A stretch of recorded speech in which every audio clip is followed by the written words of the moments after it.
Welcome back to Radio Taiwan International. You're listening to Geek Out. What's your cup of tea, tickles your fancy, or floats your boat? Join us as we share passions from people in Taiwan and around the world. I'm your host, Michelle Chang, and today in the studio we have... Hi, I'm Kyle Swayne. And I am Shamir Munoz. What are we geeking out about today? I think, Kyle, we're going first, right? Sure. I have a couple things. Yes. I love learning languages, and Yay. I love cooking. You know, I'm not great at languages, but I do love cooking. Yeah. So as far as languages go, you're going to have to walk me through all the awesome things that you're good at. Sure. So why, first of all, did it start at like a young age? Well, I did really well in my 7th grade Spanish class. Yeah. And then I started doing medical stuff for high school. Wait. Yeah. And then, so we had like this career thing in high school to choose what career, and it said dentistry. I had one and it was dentistry, and I was like, that wouldn't be that bad. Yeah, no, a lot of people think about dentistry and most people get kind of grossed out about it because it's, mouths, right? Yeah. Stranger mouths, not just mouths, but it's actually kind of a really, nobody likes the dentist. Yeah. But it's a money-making career, and you probably won't kill anyone. Yep. In comparison to surgeons. It's a very big probably. But. Yeah. And so the whole point of that was I basically started doing dentistry. I started like preparing for like nursing in high school, and then went on a trip to Guatemala where I assisted in surgeries and realized, holy crap, I'm actually really good at languages. And I think that I've kind of always liked languages. So I switched over to Spanish. Wow. Okay. Yeah. So you went to Guatemala. How old were you? This was it was a church trip. It was like a mission trip, but they were super religious about it. And at that point I had come out almost, and and I was like, they were like, we're here to save souls.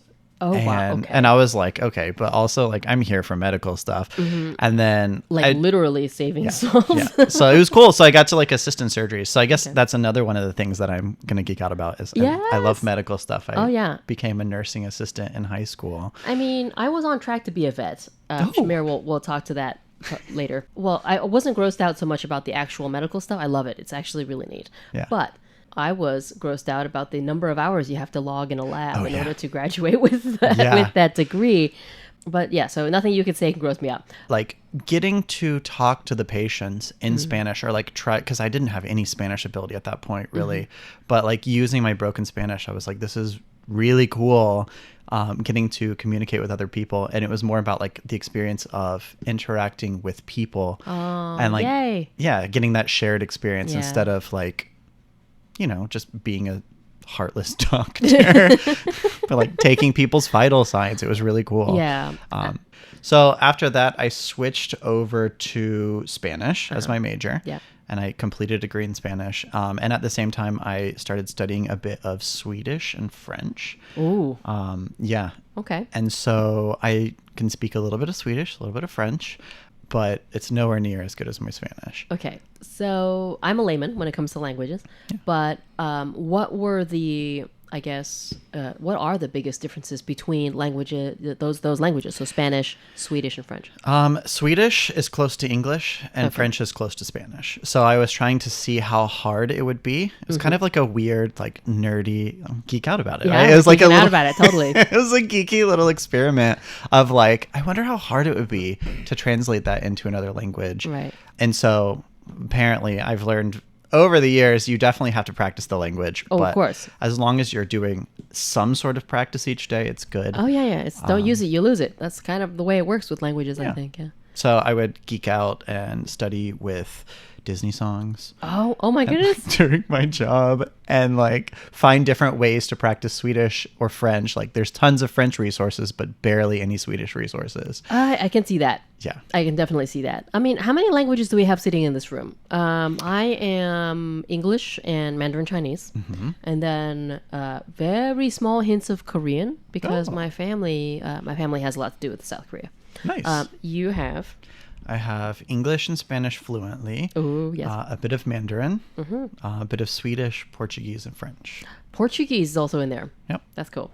Oh, I studied it while I was here in Taiwan, and I was going between Banqiao and Nanshijiao, where I used to live, on the bus, and I had nothing to do. Yeah, I had like an hour, and so I used it, and I was like, it's basically Spanish. Yeah. So well, they are very, very closely related, Portuguese and Spanish. So, Shamir, how about you?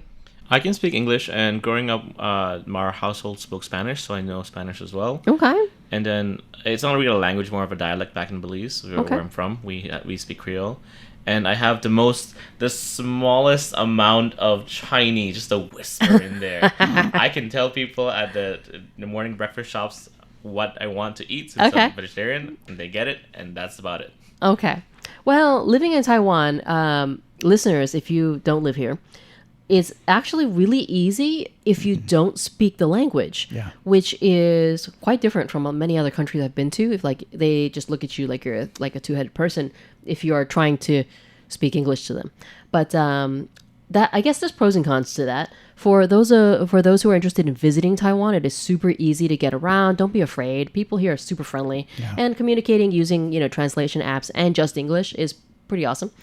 But a lot of people do just live here forever and then never learn any Mandarin, which I'm glad you can order food and stuff, which is great. Yeah. But I do know a couple people. He's been here like for 15 years. Yeah. Not a lick. Not even. Not. He can't even order.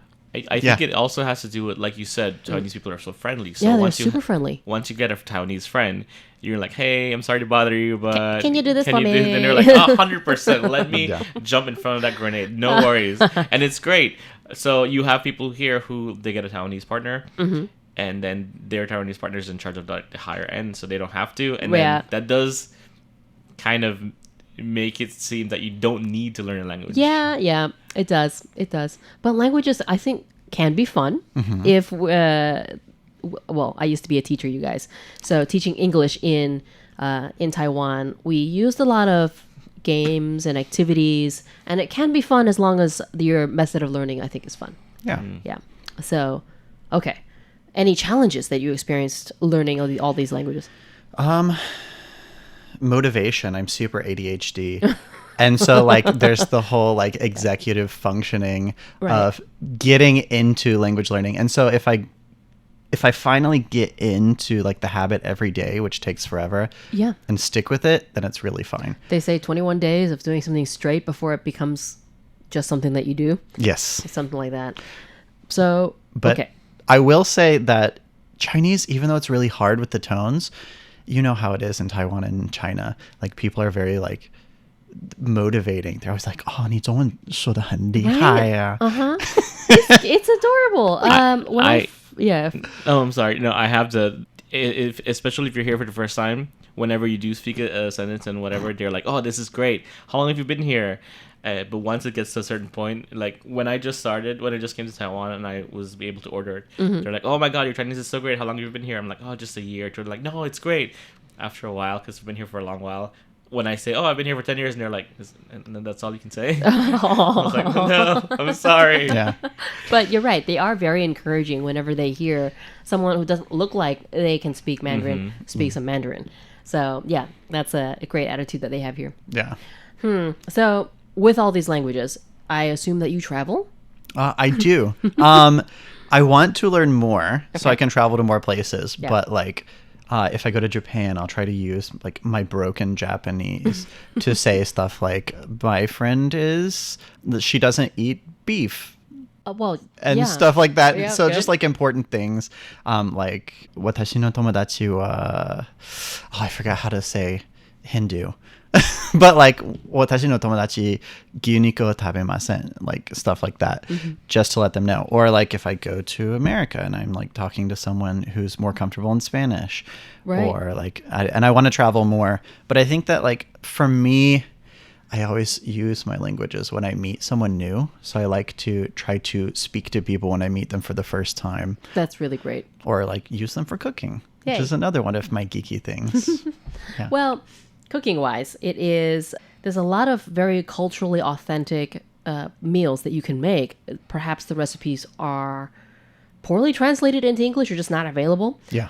Especially when you're speaking to people's, abuelas or something, grandmothers, right? Trying to get that really like home cooking taste. Yeah. So cooking, well, first of all, what kind of food do you cook? Oh, everything, right? Like just straight everything under the moon. Yeah. Right now I'm doing we're actually both doing Taskmaster. So our friend is doing like a real life Taskmaster where we have different tasks each week. And one of them is for the next 3 months, we have to eat food from as many places as possible. And so I'm cooking food from like literally everywhere. I just made Lithuania the other day. Oh, wow. So it's really cool. Yeah. So I've cooked food from Lithuania, and when I was in university, I had a job cooking in a Korean Japanese restaurant. It was like a fast food one. Wow. Okay. Yeah. So I was in charge of making the bulgogi and stuff like that, which was really fun. And that really got me into cooking. And then I also took a professional foods class in high school because I went to a bougie high school apparently. Oh, well, yeah, apparently. But yeah, so like ever since I was a kid, I've always been cooking. And so I kind of marry cooking with language and like look up authentic recipes in that language, or try to find like aunties cooking online. Right. Cooking aunties are they're fun because, while they teach you to cook, they will also teach you life lessons. Yeah, one of his cooking aunties, his life lesson was like, if you hide a beer in a bag in New York, you can cook anywhere. Oh, that is true. Her name is Mangchi, and she's like the best. She does Korean recipes, and she's like, everything about her is awesome. And yeah, and one of the things she makes, I forgot the name. Doenjang. She makes doenjang. Oh, she actually makes doenjang like from scratch. From scratch? She makes doenjang, and That's so amazing. she shows the mold growing and stuff. And then it's so stinky. She takes it to the park to do it. Yeah, you can't do that in your own house, especially if you live in like an apartment in Taipei. Jeez. Oh yeah. And so like she boils it in the middle of the park to reduce it, and she's just like, and you bring this, and then she like shows this giant beer, and she's like, this is my treat. I drink it in the park. And Put it in a little bag. You're fine. So much, yeah. Well, Korean cooking, like bulgogi, it's a lot of marinating. Yes. In general, I'm gonna say Korean cooking it's a lot of bang for your buck, because I feel like the ingredients and the methods that you're using are fairly simple, and the product that you come out with is really tasty. Yeah. So it's the Korean food, guys. If you want to get your feet wet with recipes from another culture, that is a great food to get started with, just in my opinion. Is which one? Korean food. Okay. Just in general. In general, yeah. But perhaps not doenjang. That from scratch is a little hard. No.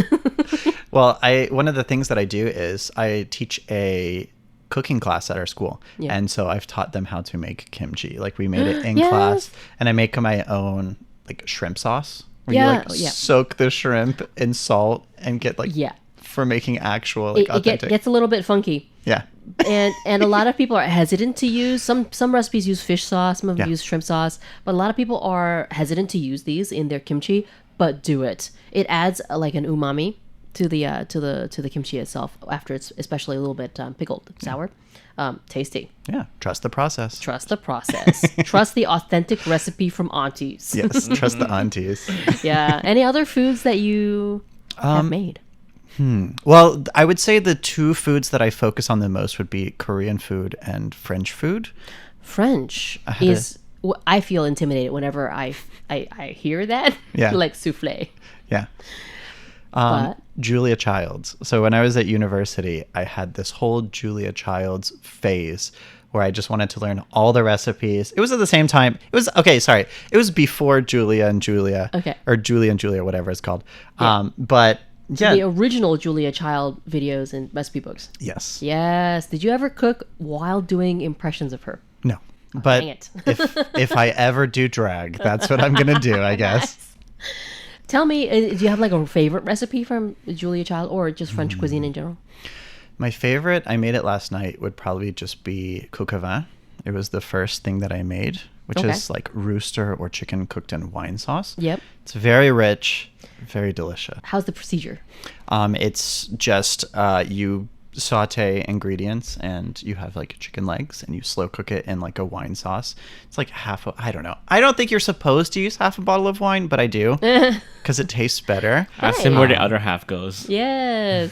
Just like cooking auntie with beer in the park. Yeah. It makes the whole process better. He cooks with wine, and he cooks with wine. Yes, Yeah. of course. I cook myself with wine. Yes.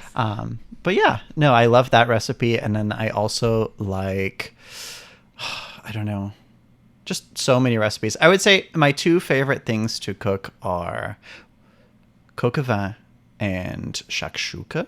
It's not. Ooh, shakshuka. Yeah. Mediterranean. Mediterranean. Okay. Well, they seem very different. They're but are very they? different. No, Okay. but they're both very simple, I think, for the most part. Okay. Yeah. So shakshuka, I would assume vegetarian, especially if you're cooking for Shamir. Yeah. Describe the process for our listeners. Saute the vegetables. So usually I use carrots and potatoes and a couple mushrooms and onions, and I do it in steps so that you don't crowd the mushrooms. That's the first rule. Don't crowd the mushrooms. So I take out the onions and the garlic. And then I saute the mushrooms till they're nice and browned, take them out. I boil the potatoes and then fry them with some butter. And then the same thing, I usually do carrots and potatoes at the same time. Then put everything back in, deglaze the pan with wine, add in brown the chicken, then deglaze with wine, put everything back in with some bay leaves and some herbes du Provence. And then just like let it simmer and then thicken it with just a little bit of roux, but it actually tastes better if you use cornstarch because it doesn't change the flavor. Huh. Yeah. Interesting. You know, my dog is named Rue, Roux, because I have a food theme in the house with the animals. Oh, that's so cute. What else? Coconut. Oh. Coconut the cat, Rue the dog, Udon the snake. But we'll get into that in Shamir's episode shortly. I also use naming themes, so this is on point. Oh, brand. on point. Love it. Okay. But I'm hearing a lot of savory. Do you do sweets? Ooh, I do some, but it's less often. Okay. I went on an Animal Crossing in video game. Oh, love Animal Crossing. Sure. Oh, yeah. No. There was like 3 months where I went off on like a video game and TV show cooking spree where I was cooking most of the things from Animal Crossing. And That's so cool. so there are a lot of sweets. So I even made my own cherry jam. My God, it took like $700 worth of cherries. Well, that's what I was just going to say. That must have been super expensive here. Oh, yeah. Because cherries are imported into Taiwan, which means, they're like from New Zealand or from California or someplace, right? And they're not cheap. Oh, no. So 700 NT later. Yeah. So I've done that. And I prefer savory foods because I kind of prefer cooking over baking. Oh, okay. But I'll dip my toes in baking. Not like... Well, this is healthier, by the way. Yeah. just saying. My husband is a enormous sweet tooth. Yeah. But he is not enormous. He can eat anything he wants, and he remains twig thin, which... Jealous. It makes me so mad. Just so mad.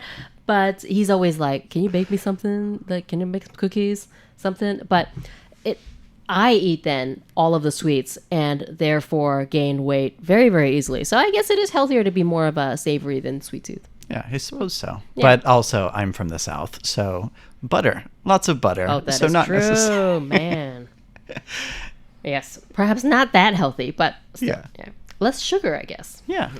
You know, I make apple pie every holiday season, once for Thanksgiving and once for Christmas, and the amount of butter that goes into crust is it's either ungodly or godly, whichever one, whichever side you believe in. It's phenomenal.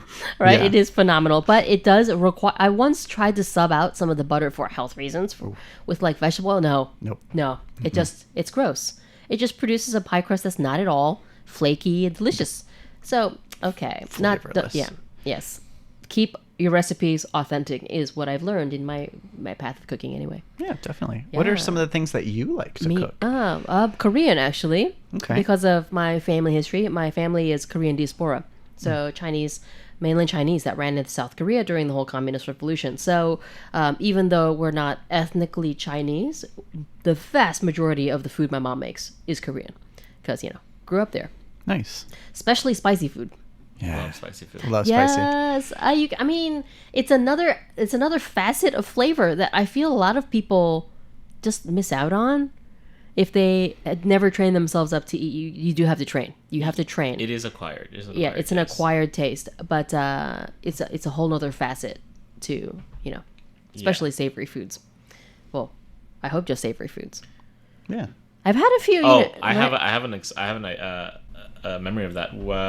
A couple of years back, me and a friend were doing a 2-week trip around Taiwan on our scooters. Yeah. And we stopped at a spicy.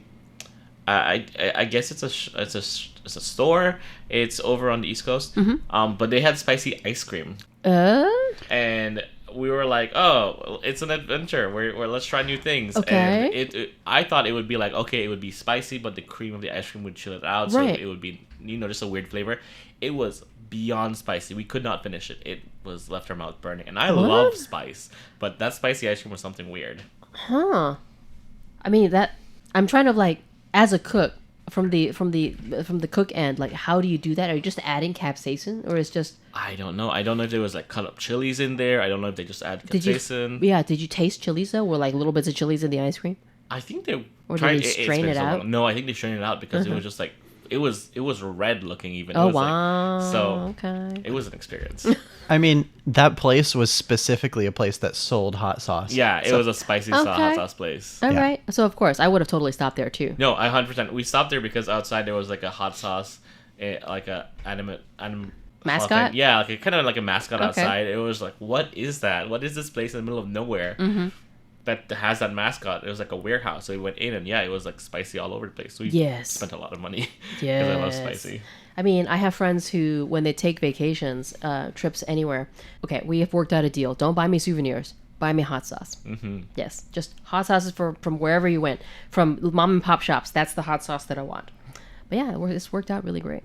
Yeah, thanks for geeking out with me, you guys. Yeah, and thanks, listeners, for tuning in to Radio Taiwan International. I'm Michelle Chang. I'll be back next Thursday with Shamir, another episode of Geek Out.